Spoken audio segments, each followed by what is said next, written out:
ici, on va voir ensemble l'anatomie du périnée. Alors, le périnée étant défini par l'ensemble des parties molles qui vont permettre en bas l'excavation pénienne. Ce périnée est limité par un cadre ostéofibreux grossièrement logemphique, limité en avant par la symphyse pubienne, en arrière par le coccyx et latéralement par la tuberosité ischiatique.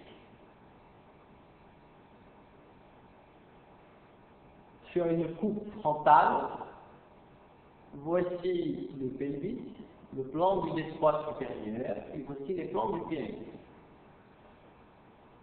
Le périnée peut être divisé en deux triangles, antérieur et postérieur, par une ligne transversale qui va joindre les deux tuberosités ischiatiques. En effet, on aura un triangle antérieur urogénital et un triangle postérieur anal.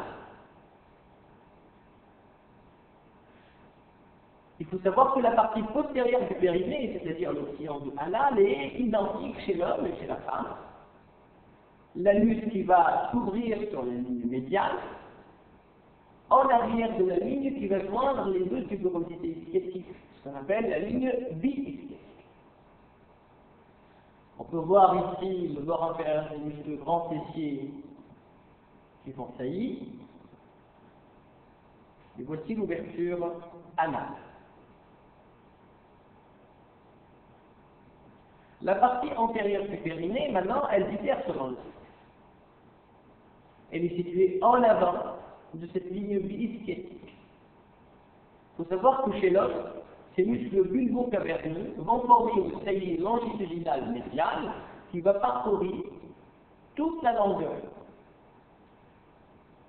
du périnée antérieur et séparée aussi par un rafle médian. Par contre, chez la femme, la vulve va former une fente médiane et les muscles bulbo-caverneux ne seront plus soudés comme chez l'homme. C'est la différence principale entre les deux sexes en matière de musculature périnéenne. Les muscles du périnée, il faut savoir qu'ils sont disposés en trois plans.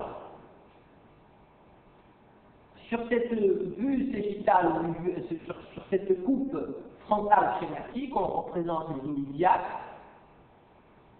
On met en place au milieu schématiquement l'utérus, le plan du destroit supérieur, la cavité péritonéale, voici l'espace pelvien. Les muscles du périnée sont disposés en trois plans, un plan profond, un plan moyen et un plan superficiel sous-cutané. Il est vrai que quand on fait une coupe frontale plus postérieure passant par le rectum, on aura à voir principalement le muscle obturateur interne, mais des trois plans, on verra essentiellement le muscle releveur de l'anus, qui se fixe sur les parois du pelvis latéralement et sur les parois du rectum en deux. Ainsi, on aurait divisé cet espace en deux parties par le passage des muscles releveurs de l'anus. Le premier espace entre ce muscle et le péritoine pelvien, c'est le pelvis proprement dit, ou l'espace pelvis sous-péritonéal. Et au-dessous du muscle releveur, cette fosse graisseuse fermée, c'est ce qu'on appelle la fosse ischio-rectale, entre l'ischion et le rectum, qui est le propre du périnée. Voici une coupe qui passe par l'utérus et le vagin, voici le releveur de l'anus, voici les muscles du périnée. Alors, on avait énoncé trois plans musculaires du périnée, le plan profond, le moyen et le superficiel. Commençons par le plan profond. Ce plan, il est formé essentiellement par deux muscles, le releveur de l'anus et accessoirement le muscle ischio-coccyx. Il faut savoir que le releveur de l'anus est identique dans les deux sexes, c'est un muscle pair et symétrique. Il forme une sorte d'entonnoir qui supporte tous les organes pelviens. C'est une sorte de sangle qui soutient tous les viscères. Et on va lui distinguer deux parties. Une partie externe ou sphinctérienne et une partie interne ou élévatrice. Alors la partie externe, la partie interne, élévatrice, c'est une partie qui est peu large, qui s'insère sur la paroi postérieure du pubis, qui a un trajet oblique en arrière et en bas, et chaque faisceau va croiser la ligne médiane, comme vous le voyez, pour aller se terminer sur les parois antérieures et latérales du rectum, mais aussi sur le noyau central du périnée. Et ça ne se termine jamais sur la face postérieure. Donc, on peut bien deviner maintenant qu'à chaque contraction de cette partie élévatrice qui prend point fixe sur le pubis, les fibres musculaires vont tirer sur la paroi antérieure du rectum, permettant l'augmentation du diamètre ou l'ouverture de la lumière rectale.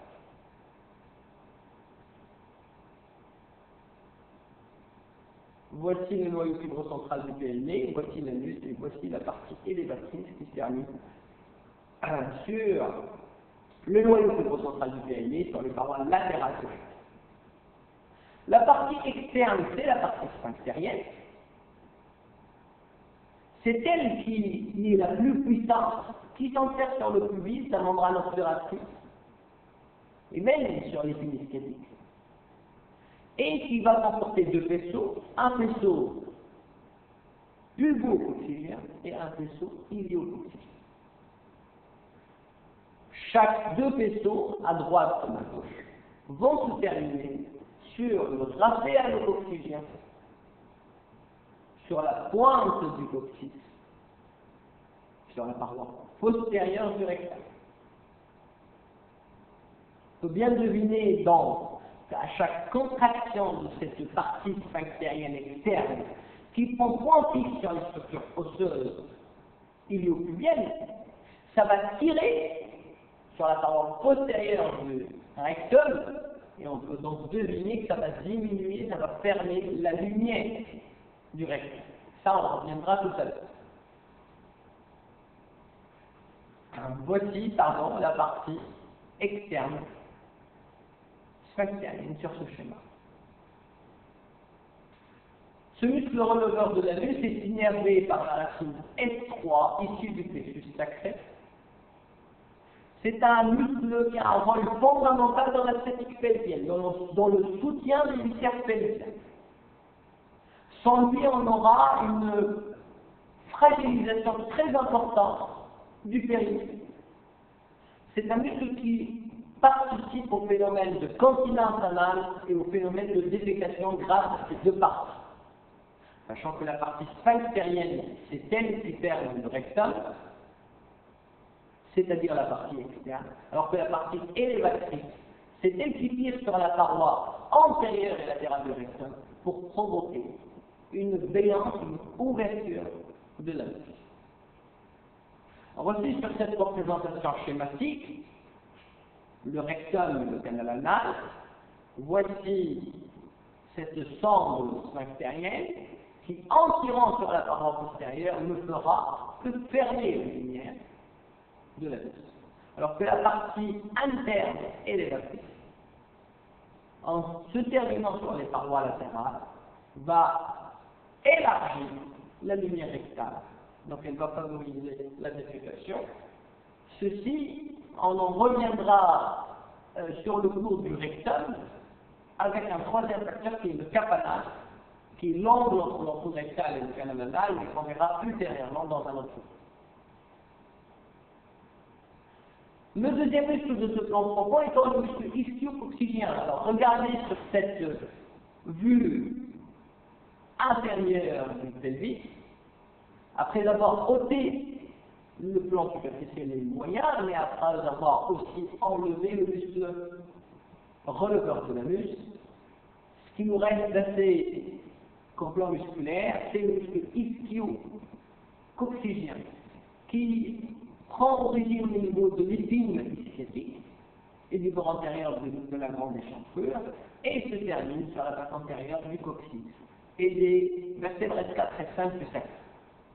C'est un muscle qui vient fermer complètement l'excavation pelvienne, qui est innervé par le plexus sacré, principalement la racine S4, et il vient compléter l'action de la musculature du releveur de l'anus, mais notamment du chef externe, c'est-à-dire la portion sphinctérienne.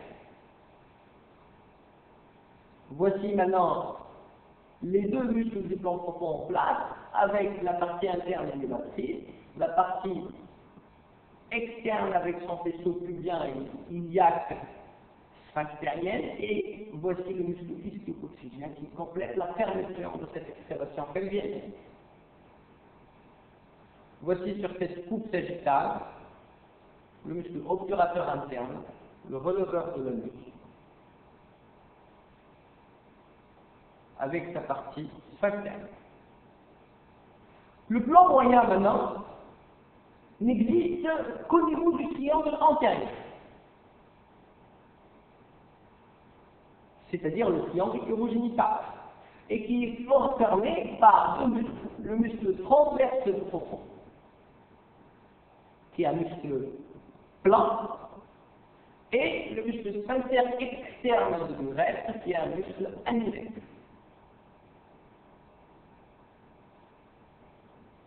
Le transverse profond, c'est un muscle donc aplati, tendu de l'ischien et de la branche ischio-pubienne vers le noyau fibrocentral du périnée. Il est innervé par une branche du nerf honteux, rappelant que le nerf honteux, c'est le nerf du périnée, et que le pédicule honteux interne, c'est le pédicule de tropicité du périnée. Ce muscle transverse profond, il aura le rôle de soutenir l'ensemble prostato-vésical et de comprimer les veines des cordes érectiles au moment de l'érection. C'est une sorte de muscle compresseur des veines érectiles. Le sphincter externe de l'urètre est un manchon contractif comportant deux sortes de fibres, circulaire interne et arciforme externe. Il est innervé par un rameau du nerf dorsal de la verge qui lui aussi branche les nerfs honteux, encore une fois. Donc, les deux muscles du plan moyen, ce sont des muscles innervés par le nerf honteux. Et ce muscle aura le rôle de fermer l'urètre membraneux. Donc, un rôle essentiel dans la continence urinaire. Évidemment, volontaire, puisque c'est un muscle strié. Le plan superficiel est formé par le sphincter externe de l'anus, qui est un muscle annulaire, le muscle transverse superficiel, qui est un muscle intégrel, et le muscle annexé au corps érectile, c'est-à-dire les ischio-caverneux, identiques dans les deux sexes, et finalement les bulbo-caverneux, qui diffèrent, qui sont soudés chez l'homme, mais là, qui sont complètement séparés par la forme vulvaire chez l'homme. Ce plan superficiel garde une différence entre les deux sexes. La première qu'on vient de citer, c'est-à-dire les bulbo-caverneux qui sont séparés par la forme vulvaire, mais aussi la présence d'un muscle intégrel tout autour de la vulve, qu'on appelle le constricteur de la vulve, et qui forme l'apanage du sexe féminin. Donc quand on aura à citer les muscles du périnée, le plan profond est identique chez les deux sexes, le plan moyen est identique chez les deux sexes, et le plan superficiel, on aura à ajouter toujours chez la femme, à ne pas oublier qu'il y a un muscle en plus qui est le constricteur de la vulve. Alors, commençons par le sphincter strié de l'anus, qui est un muscle annulaire, qui est formé de deux sortes de fibres internes circulaires qui renforcent le sphincter lisse en dehors et externe arciforme.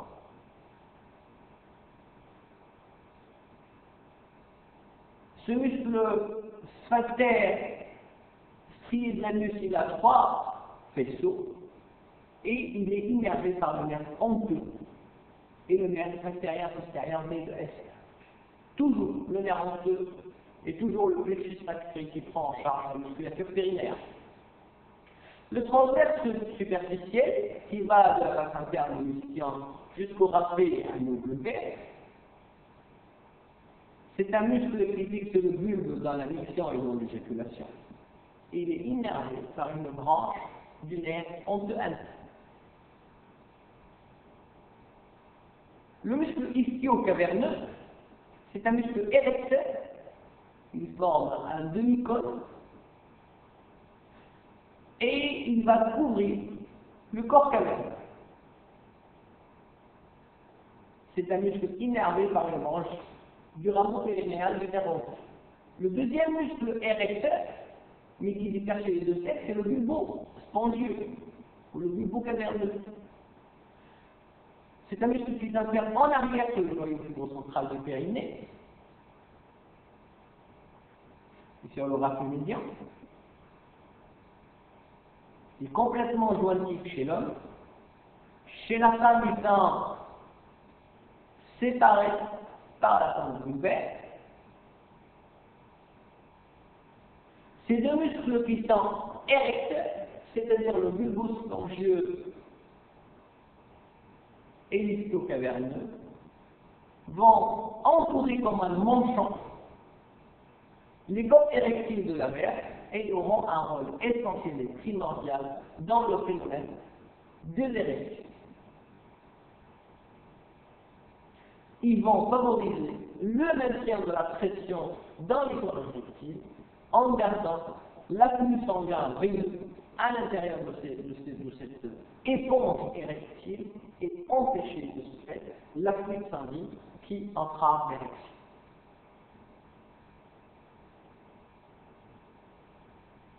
Voici les muscles érecteurs chez la femme, et on verra bien qu'ils vont se terminer sur le clitoris, qui est le corps érectile de la femme.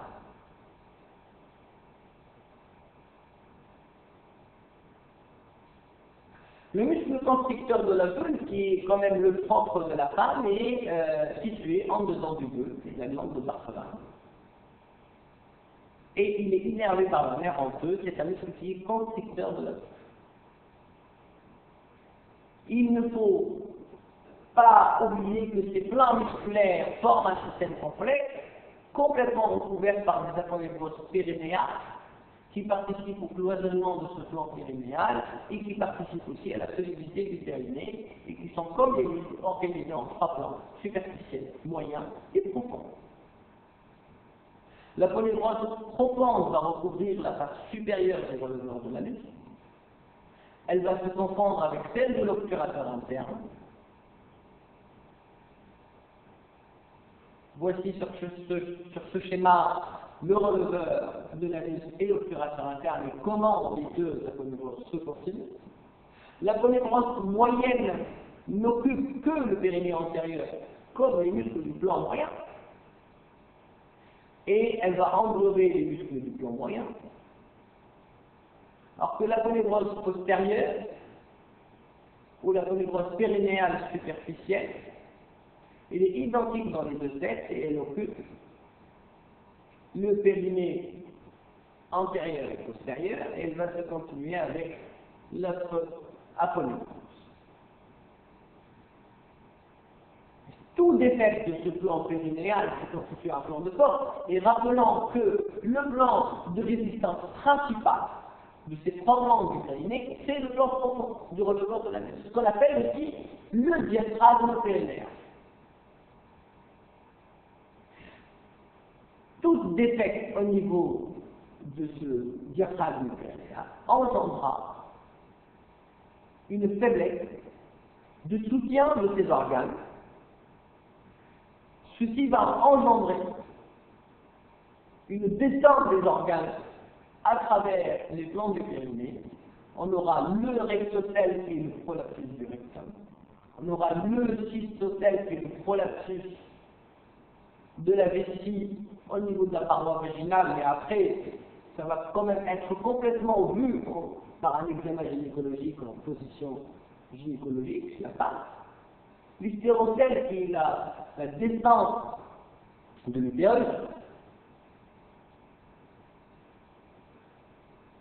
Alors regardez ici comment, par un toucher rectal, on arrive à complètement faire sortir la paroi antérieure du rectum à travers le vagin.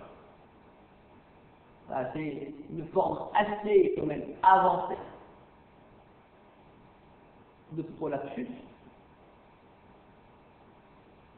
Voici un hystérocèle, une descente. On aperçoit le col de l'utérus à travers la vulve. La notion de vaginisme a été longtemps rattachée à ce muscle constricteur de la vulve, qui, par des contractions involontaires, engendrait une fermeture du tractus vaginal réflexe au moment des rapports sexuels. Une origine psychologique ou psychogène a été toujours mise en cause et le traitement par la toxine botulique a été quand même proposé assez récemment. Alors, que fait le bébé au moment de l'accouchement, parfois normal, après avoir traversé les 3 plans du pelvis, le détroit supérieur, moyen et inférieur, d'enlèvement et de dégagement, et au moment de l'extraction fétale, il se trouve que parfois on a un conflit, une gêne pour la sortie de la tête fétale, grâce à un conflit musculaire, et le chirurgien, le gynécologue, l'obstétricien, il est parfois amené à réaliser un élargissement de la force vulvaire en réalisant une section des muscles du périnée, mais faites attention, en ne jamais dirigeant les ciseaux vers le noyau fibrocentral du périnée. Parce que si on réalise une section médiane vers le noyau fibrocentral du périnée, on va traumatiser ce noyau. Et ce noyau, c'est le point central. C'est là où tous les muscles du périnée s'entrecroient. C'est le centre du périnée, c'est le centre embryologique du périnée. Tous les muscles s'entrecroisent au niveau de ce centre phrénique, et à sa section, on aura obligatoirement une fragilisation très importante du périnée. Donc, il faut toujours diriger les ciseaux à gauche. Merci pour votre attention et bon courage.